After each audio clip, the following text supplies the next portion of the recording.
हाथरस शहर के एक गांव में एक आवारा लड़का रहता था जिसका नाम शुभम था। वह शराब, जुआ और चोरी जैसी गलत आदतों में डूबा हुआ था।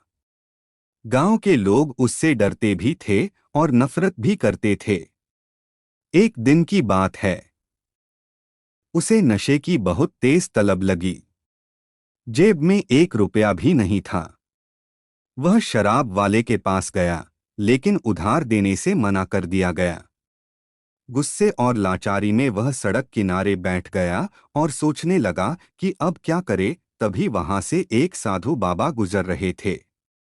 शुभम के मन में ख्याल आया, क्यों न इस बाबा को लूट लिया जाए। वह तुरंत उठा और बोला, ए बाबा रुक जाओ। बाबा शांत स्वर में बोले, क्या हुआ बेटा? शुभम ने चाकू निकालकर कहा, जो कुछ है सब निकाल दे। बाबा मुस्कुराए और बोले, बेटा मेरे पास देने के लिए पैसे नहीं हैं, लेकिन अगर तू चाहे तो मैं तुझे कुछ ऐसा दे सकता हूँ जो तेरी जिंदगी बदल देगा। शुभम थोड़ा हैरान हुआ, पर गुस्से में बोला, मुझे कोई ज्ञान व्यान नहीं चाहिए, मुझे पैसे चाहिए। बाबा ने उसकी आंखों में देखते हुए कहा, तू अंदर से बहुत टूटा हुआ है। तू बुरा नहीं है, बस रास्ता गलत चुन लिया है। ये बात सीधे शुभम के दिल में लगी। पहली बार किसी ने उसे समझने की कोशिश की थी। शुभम धीरे धीरे शांत हो गया। उसके हाथ से चाकू गिर गया और आंखों से आंसू निकलने लगे।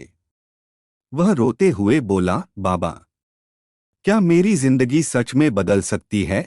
बाबा ने उसके सिर पर हाथ रखकर कहा, हर इंसान बदल सकता है, बस सच्चे दिल से कोशिश करनी होती है। उस दिन के बाद शुभम ने अपनी सारी गलत आदतें छोड़ने की ठान ली। शुरुआत आसान नहीं थी। लोग उसका मजाक उड़ाते थे, लेकिन वह डटा रहा। धीरे धीरे उसने मेहनत करना शुरू किया और समय के साथ वही शुभम, जो कभी चोर और शराबी था, अब गांव के लोगों की मदद करने लगा।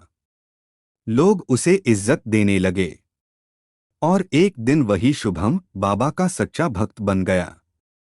सीख, इंसान कितना भी बुरा क्यों ना हो, अगर सही रास्ता मिल जाए तो उसकी जिंदगी बदल सकती है।